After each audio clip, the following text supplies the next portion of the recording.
Well, greetings and salutations. This is Rick. I hope everyone's having a great day. I thought it was about time I made a YouTube video. So come on, let's go and make one.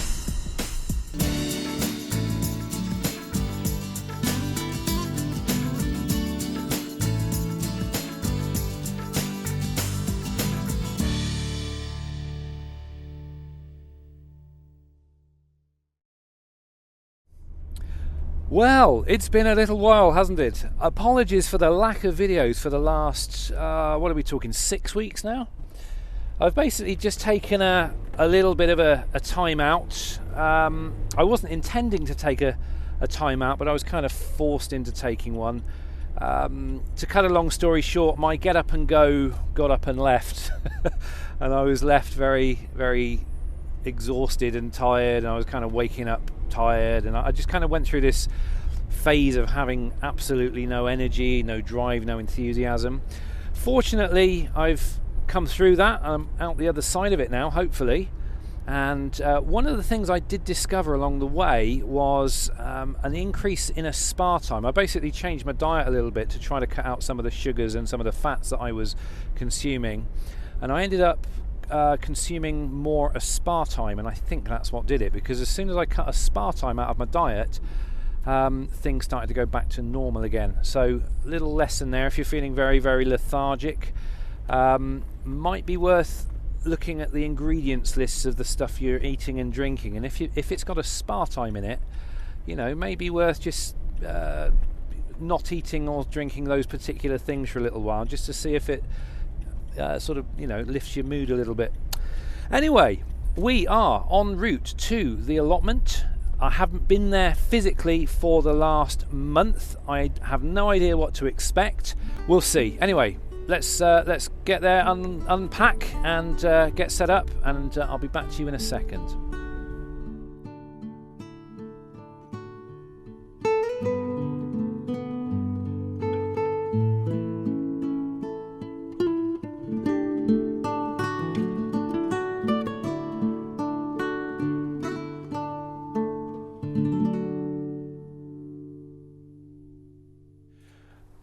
Right then, let's have a little look around and see what's what, shall we? Now, just having a brief scan over the plot, the one thing I have noticed is the number of weeds that are all coming through.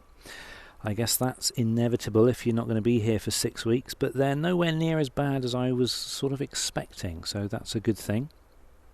I've also noticed a tomato plant, which I didn't plant. It's gone absolutely bonkers.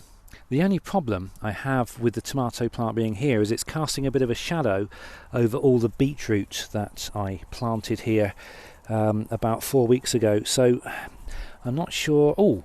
I've just spotted some little tomatoes in there. So I do have some tomatoes on here. So I think I'll leave it. I'll leave this tomato plant, and hopefully we'll get something out of it. Now, last time I was here, these lettuces were tiny, and unfortunately I've left the mesh on. This is basically to stop the cats, but it's pressed right up against the lettuce, and as you can see, the lettuce is also being eaten by, I'm assuming, slugs, so that's not ideal. You know, there's a big snail in there, look at that.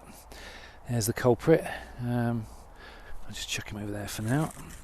Now, these are Chinese lettuce, and they're quite crispy when they're not being eaten by things. And I think if I remove this mesh today, hopefully they'll be in with a chance of growing up and kind of sorting themselves out. Maybe you may have to get a few slug pellets down there just to stop them from being eaten. In the other side of the bed, I've also grown some radish. Let's see what we've got here. Look at that. That is enormous. That's probably going to be pretty woody. It's being eaten as well. There's another one. And another. I will take those home and give those a clean up. Hopefully they'll be just fine. I have harvested a load of other radish here about a month ago, and they were very, very nice, and I think I put a photograph up on Facebook. If you don't follow me on Facebook, do feel free to click the link below this video and that'll take you directly to my Facebook page. The rest of this is just weeds. I've got more lamb's quarter growing here. Now I know lamb's quarter is edible. It's an edible weed. It can be treated in the same way you would treat spinach. Personally, I'm not that fussed on it. I have tried it, but it's not, it's not my cup of tea. I think I'd rather have spinach, to be honest. So let's have a look around and see what else is going on. Right, these are my Christmas potatoes, and they're all looking quite happy. They're flowering already. I can't remember whether that's a good thing or not, but obviously for Christmas potatoes I've still got, what we're in now, September, October, November, still got 3 months to go. So if you've got any advice for me on looking after these potatoes, whether I should be sort of harvesting them early or whether they're going to be fine right the way through to December, do feel free to let me know in the notes below. Now, you may remember from the last video, or was it the video before that, I planted these. These are the Jerusalem artichokes that John Simpson gave to me. And they're looking amazing. They look really, really healthy, very, very happy. There's no issues with them. Looking really kind of lush and green, and I'm very, very happy with them. And that's exactly, they're doing exactly what I thought they would do, because I heard that these are plants that just basically take care of themselves. You put them in the ground, you forget about them, and they do their own thing, and that's exactly what they've done. I haven't fed them, I haven't watered them, I haven't done anything, and they've just taken care of themselves. That's fantastic. Now apparently these do grow up to 3 meters high, which is pretty high. I'm going to keep an eye on them, and I'm going to keep an eye on the weather, and if I think we're in for some like proper windy weather, I might just stake them, just to be on the safe side, because I'd hate for them to get really tall and then be taken out by the wind. So I shall, like I say, I'll keep an eye on things, but really pleased with them. Around the bottom end of the plot, I actually got hold of some box hedge. My brother was changing the hedgerows in his back garden, so I had all of his old box hedge off him. I managed to get the roots and everything, and I planted them all here around the corner. I've got some spare there as well, but unfortunately, as you can see, they look as dead as a doornail. I'm going to leave them here for now, firstly because it's putting shade and sort of protecting this otherwise what would be open bit of land, so hopefully it'll stop most of the weeds coming through. But also I'm just kind of hopeful there might be a little spark of life from them perhaps next year. I don't know, we'll see. If not, I'll have to rip them up and have another think about what I'm going to put here. Now, one of the things I did do in the last video was I added some compost accelerator to the compost, just to see if we could kind of get it to break down that little bit faster. I have not looked at the compost since that last video, and that was about 6 weeks ago. So it's going to be very interesting to take a look right now and to see what's what. Let's have a look.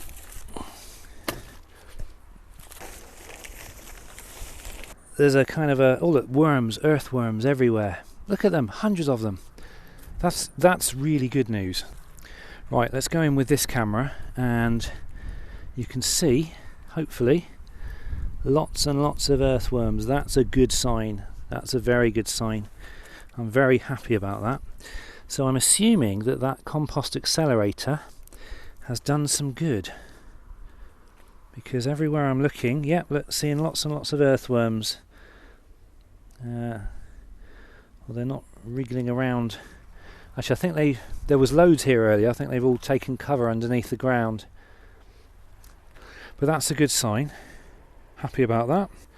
So now I can finally get to show you my compost aeration tool, which I intended to show you in the last video, but it never happened.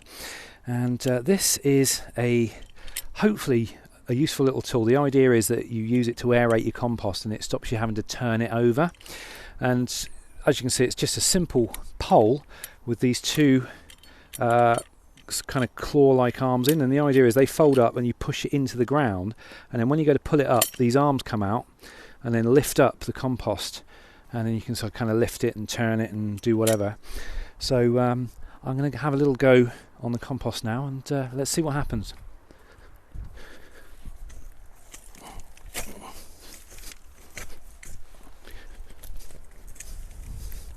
Well, it's sort of doing it. Compost is pretty dry.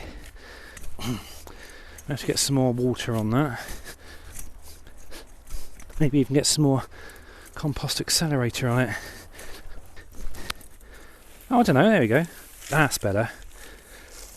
That's more like it. Starting to work now. Ooh, that plane. That looks like a Lockheed U2.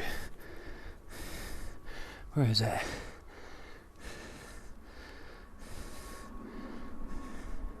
Can't see it on the screen. Damn, there it is.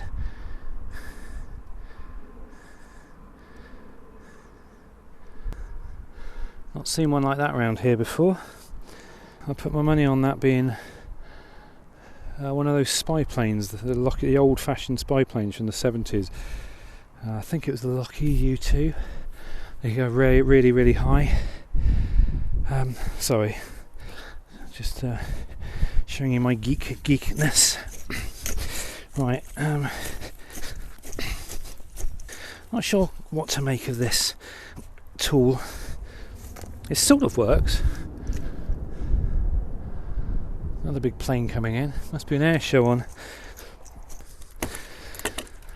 Well, there we go. I'm not entirely won over by this tool. I mean, it's done an okayish job. I think if the manufacturers happen to be watching this, I think if you make these arms a little bit shorter, I think they may deploy earlier when it's being pulled up.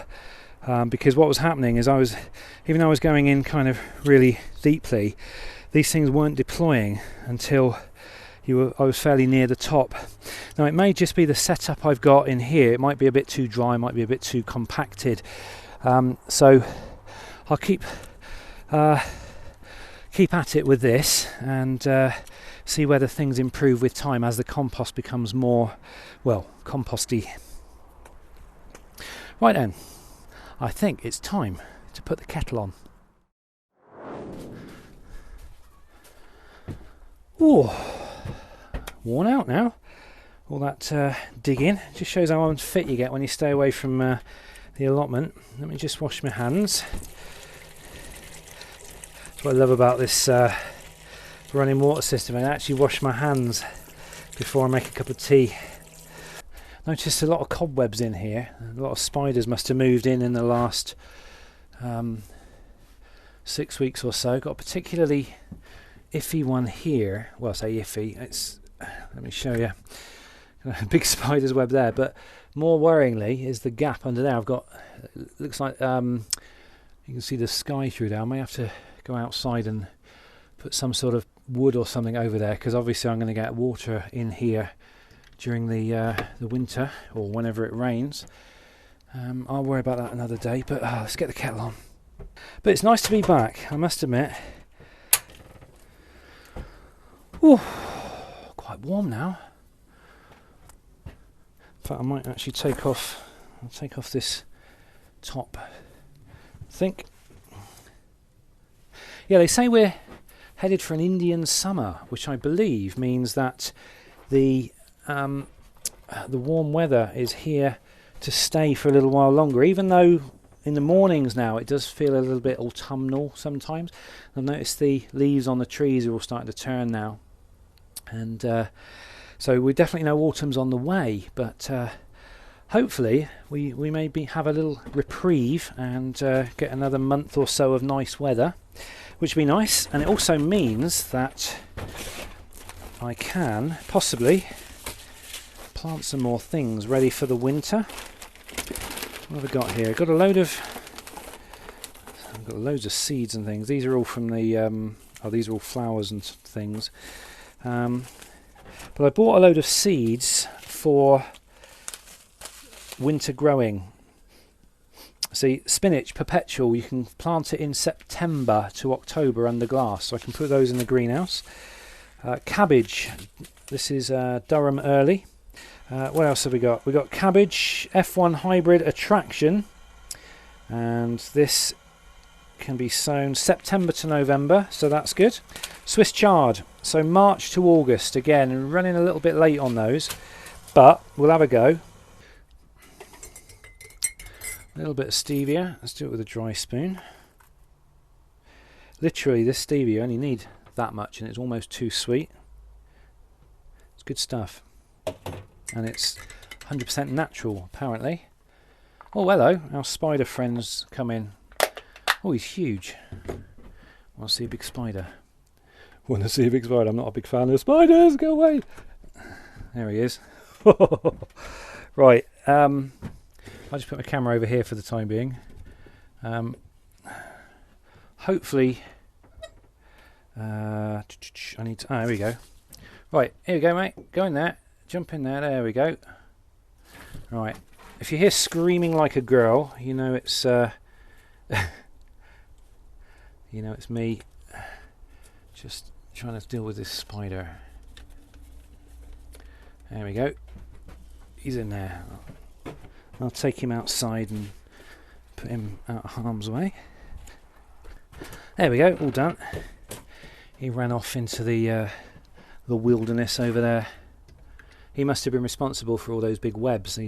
Oh, there's another one there. Hello, nearly picked him up. Yeah, I'll take him out as well.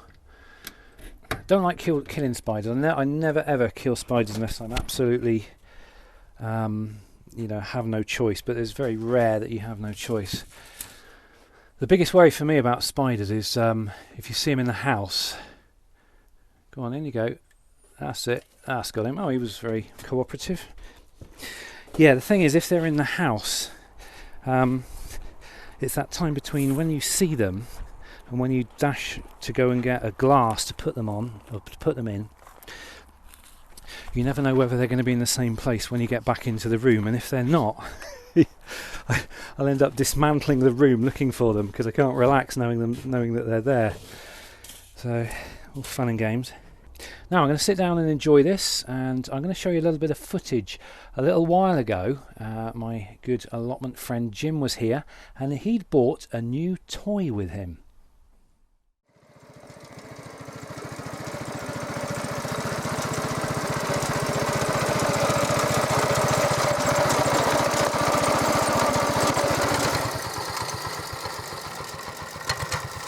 Actually got a reverse gear on it, and when you want to turn it, it will drive the left or the right wheel.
Levers that you see, if I move one of those, if you look down in there,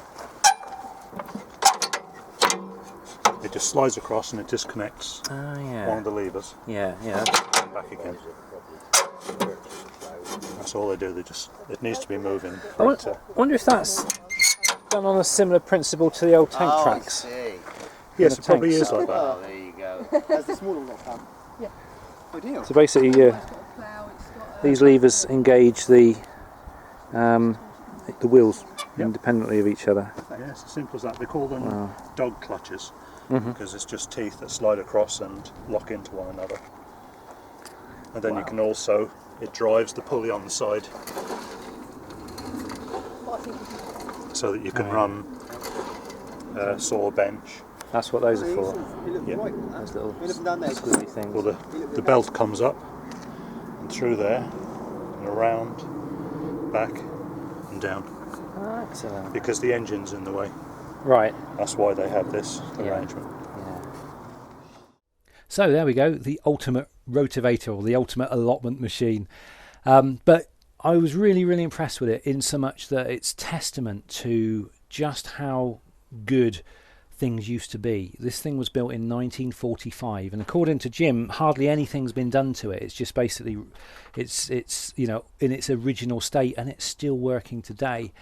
And that for me is impressive. You know, you look around the allotment here at the number of people who are on their second or third rotavator or strimmer or whatever, and you look at this thing. Although obviously it was a beast, yet the centre of balance, the centre of gravity was amazing, because you could literally just control the thing with your fingers, even though this thing probably weighed close to a ton, or I'd say 3/4 of a ton maybe. Anyway, very, very impressive, and thanks, Jim, for letting us have a go and letting me film you. Now, talking of Jim, I want to show you something else. Come with me. If you were watching the RickVanMan channel last year, you will of course remember the polytunnel, which was destroyed in the storms that we had back in February, and it was destroyed so badly that I literally had to disassemble it, and this is where I built the greenhouse instead. But the good news is, the components from the old polytunnel I gave to my neighbour Jim, and he built this, and it's really, really impressive. Come on in, I'll give you a little look around. Welcome to Jim's polytunnel. And Jim very kindly let me film in here and give you a quick tour. I'm really, really impressed and happy that what was basically my dead polytunnel has turned into this. And it's kind of like a Mark II version, and there's a lot better features in here as well. Let me show you. Let's just grab the camera and give you a little wobble around. Obviously it's been built with stronger wood. This is a really, really rigid construction, really impressive. But the most important thing, what he's done is, from where it all starts curving, from there down, he's actually put mesh walls instead of polythene walls, which means there's loads of aeration in here, and you're not dealing with like mental temperatures. Right now, temperature is about 80 degrees. And that's up in kind of this upper area. Most of the plants are based down there, so they get lots of aeration, but they're also protected and in a nice warm environment. And he's also got these rolls of polythene that if it does get a little bit chilly or a little bit drafty, you'll just undo that and he'll just roll them down, and they just kind of hang there, and so it can be sealed in if you need it to be. He hasn't quite got around to doing these ones yet, but in the summer you just roll them up, and you got open mesh, and that's fantastic. And I sort of wish I'd thought of that when I built my polytunnel. He's gone for the pallet collars, and potatoes doing really well, and all raised beds in here. But he's also got this kind of ingenious little watering system that he's working on. This is just a kind of a stand. He's got himself like a water butt type tap here, and it's going to go to a porous hose system. And I'm really keen to see how he does with this, because I'm kind of, if it kind of works, I may actually kind of borrow this idea for my greenhouse so I can get things watered in there.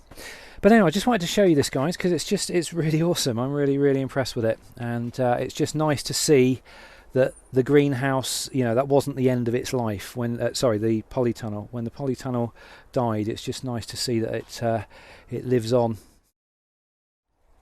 Now, one of the slightly disappointing things this year is I'm not getting much in the way of a harvest. I've just been recently watching some of the other allotment videos out there, particularly Sean's horticultural channel. I was watching that this morning, actually. And they're getting these huge bounties coming in, all these tomatoes and vegetables and all sorts of things that they're harvesting. And, they've got plenty there for the winter. And all I've got to show for this year is like a few potatoes, a few radish, and possibly some tomatoes, and maybe a bit of lettuce. But the bounties haven't, been that big this year. But obviously my bounty this year is having a really organised growing space ready for the next season. But I'm going to try to change that a little bit by actually planting something now. And I've got a few things I'm going to plant in the greenhouse, but first I need to get some soil. And in those bags over there, I have some high quality soil, so I'm just going to go and get some, bring them back here, and then hopefully we can actually get some things underway, and I shall plant those in the greenhouse. So let's actually have a go at growing something, shall we? I'm just basically going to broadcast the seeds over here, just a small number, and I'll just have two little, hopefully these will all be spinach, two little pots of spinach. And to be honest, I don't eat huge amounts of spinach, although that could change, obviously, if I have a glut of it. But for now, I just want to go through the motions of actually planting something. So that's spinach, perpetual. So this is one of those cut and come again ranges. So you basically pick the leaves as you need them. So hopefully they'll sort of see me well into the winter for spinach. So I can, if I'm going to make a meal with some spinach in it, I can just come down, grab a few leaves as and when I need them. Let's put those out in the conservatory. I keep calling it, I don't know what to call it. It's sort of a greenhouse-ish thing, but I keep wanting to call it a conservatory because of its kind of lean-to nature. Yeah, this is not the greatest of soil, but I'm not too fussed at all this year, really. It's next year, obviously, need to get my act together and get things done in a kind of a major way. But this year is just kind of it's more of a token than anything else. Just the idea of actually getting something planted, just so I can actually say I planted something this year and, you know, hopefully get a crop from it. Right then, that was spinach, wasn't it? And that one up there was spinach.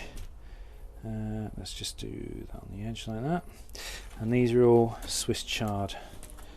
So fantastic. Right, I might as well put them up there out of the way. Still give me a little bit of space to work with. In fact, what I'll do is I'll put the labels so that they're right there, so I can see at a glance what they are. Actually got something in my greenhouse. I'm quite pleased about that. Right, let's go and plant something outside now.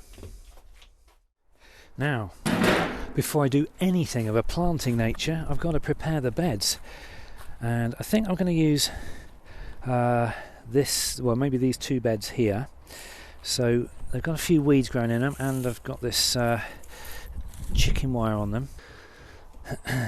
Okay, let's go and get a packet of seeds and see what we can do. We've got cabbage, pak choy, or otherwise known I think as bok choy, and radish. Might grow more radish in that one actually. I'll go to that in a while. Let's do cabbage, shall we? Cabbage is always fun. So it's basically a winter cabbage in a soil raked to a fine tilth. It's about as fine as I'm going to get it, I think. It may also be beneficial to rake in some balanced fertiliser. Well, I can do that. I've still got some Vitax Q4 left over, so I'll use that, I think. Thinking about this, these are going to be really big cabbages. Cabbages are big. I could probably get 6 in here at a push. But probably less, probably 4. Instead of furrows, I'm just going to make 6 points within this bed that will accommodate a cabbage. Does that sound reasonable? And what I'll do is I'll push them close out to the edge of the bed, and that way they're as far apart from each other as they can possibly be. That makes sense to me. Okay, let's grab some seed. I'm going to put let's say 3 or 4 in each area, and then I'll thin them out later on. I think that makes sense to me. Okay, so I'm just going to go 1, 2, 3, 4. 1, 2, 3. Actually, these are F1s, aren't they? No, they're not. Durham early.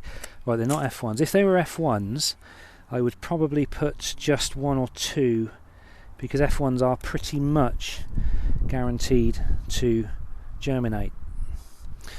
So we're led to believe. 1, 2. I think what I will do is cover them over in a fine quality potting soil, if I can find some.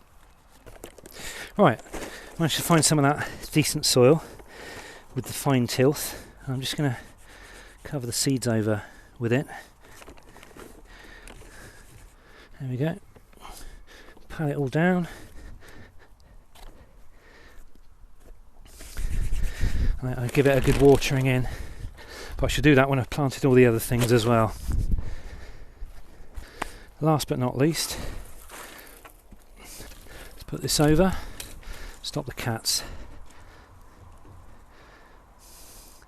Now, unlike the potatoes, I must remember to remove this before the cabbages grow through them, because I made the mistake over there, and it's just kind of hampering things, and it's going to make it very difficult to get in there and weed and things. There we go. Magic. Must remember to label as well.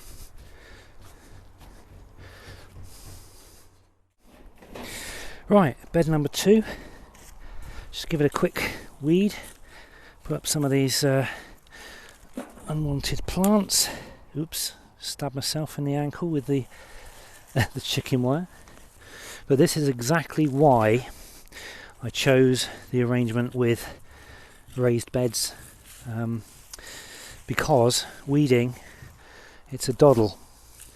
Instead of being faced with this kind of giant field full of weeds, you end up with this 3x2 space, and it's very, very quick and easy just to take care of the weeds in it. It's not overwhelming, it's not too daunting. That makes all the difference psychologically to whether you enjoy gardening or whether you see it as a chore. And when you're working in beds this size, it's not a chore in any way, shape or form. It's an absolute joy. Right, let's just give that a little bit of a break up.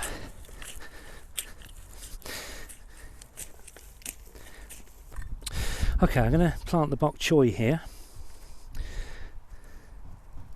So once again, rather than doing furrows and thinning them out later, I mean bok choy kind of grows like this. It's kind of like a tall, crunchy cabbage, and they'll probably grow like this. So I could probably get 3, 1, 2, 3, and obviously probably 1, 2, 3, 4, 5, 6 at a push. Let's go 5, because I'm never going to eat that many. So let's be generous with the space this time. In rows 15 inches apart, or 15 inches is quite a lot actually. So 15 inches apart would be 2. In which case I'll get 2 rows rather than 3. So these are going to grow quite big then. 15 inches apart, germination 6 to 10 days, thin the seedlings to 12 inches between plants. Oh, that's interesting, and they're also not recommended for transplanting, so you need to grow them straight in the ground. So 12 inches apart, so I'm only going to get then 1, 2, 3, 4. So it's going to be 4 by 2, so I'll only get 8 plants here. That's interesting. See, this is the difference between what the experts say and what my mind says when I look at a piece of soil. And so, obviously, I think I'm probably going to do better by following the instructions rather than kind of doing my own thing. So I shall do that. So it'll be basically 4 by 2. 2, 3, 1, 2, 3, 1, oops, 2, 3.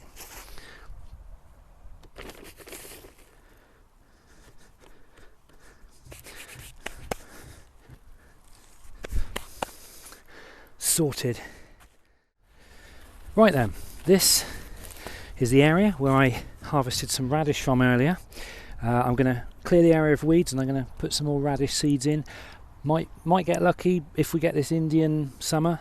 I might actually have a crop of radishes, because they crop very, very quickly. I think it's normally within about 3 to 4 weeks they can be ready. So we'll see, but we'll have a go anyway. Just want to pull this stinging nettle out though, because it keeps stinging me. Ouch. This is where it gets awkward, because the chicken wire's still on. Ouch.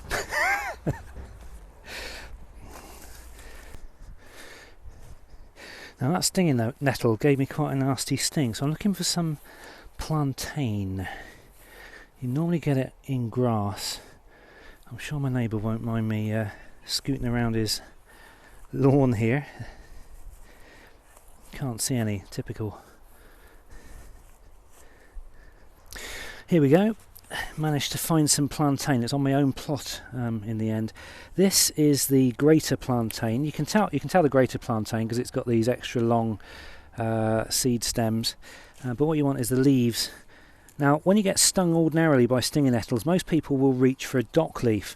And dock leaves do an okay job, but if you've got a plantain, it'll do the job even better.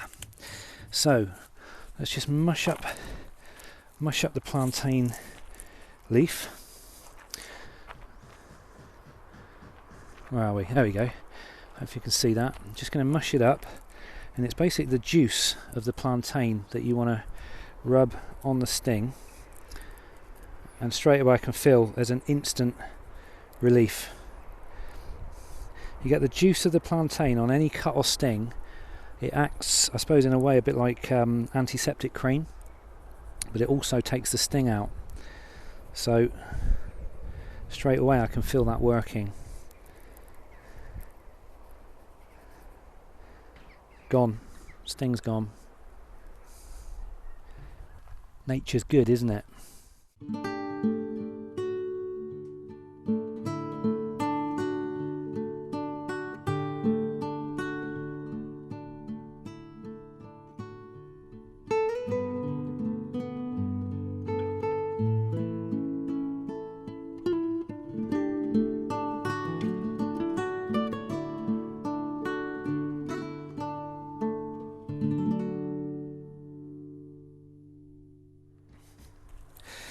There we go. I'll just give some water to the cabbage and the bok choy seeds, and I think we're pretty much done for the day. Now, you may have noticed on my neighbouring plot that enormous bramble bush that sort of lived here and kind of literally came out to half the plot's length has been chopped down. Turns out I've got myself a new neighbour, and they decided they were going to take on this plot, which is next door to mine. It's adjacent to mine, and they had a go at chopping everything down. In fact, I'll show you what they've done.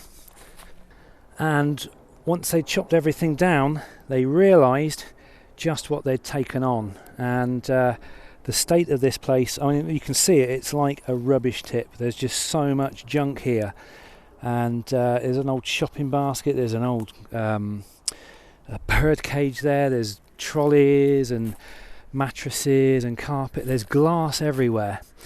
And anyway, so to cut a long story short, they've managed to negotiate the plot on the other side of my plot. So all this well, we're not quite sure what's going to happen with this, but anybody in their right mind is not going to take this on. It's just absolutely awful. And I don't know whether the council will be able to do anything about it. I'm guessing not. But what we are thinking of doing collectively as a group is any materials that we get that can cover up, like carpets and things like that. If we get anything spare, then what we're thinking of doing is just covering everything up, and just kind of, if we leave it for a few years, we're hoping that all of the brambles and everything might die back, and then we'll only be left with the rubbish.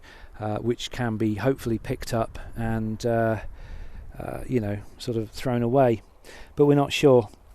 But I know a lot of you have been asking about what's happening to this plot, because this is obviously my neighbour's plot, and at the moment it's a big lawn. But yeah, the person that originally went for that that plot over there may very well end up with this one. So I should get a new neighbour. I've met the chap; he's a very nice chap, and we've also negotiated possibly, sort of as a joint effort, slowly taking over that plot.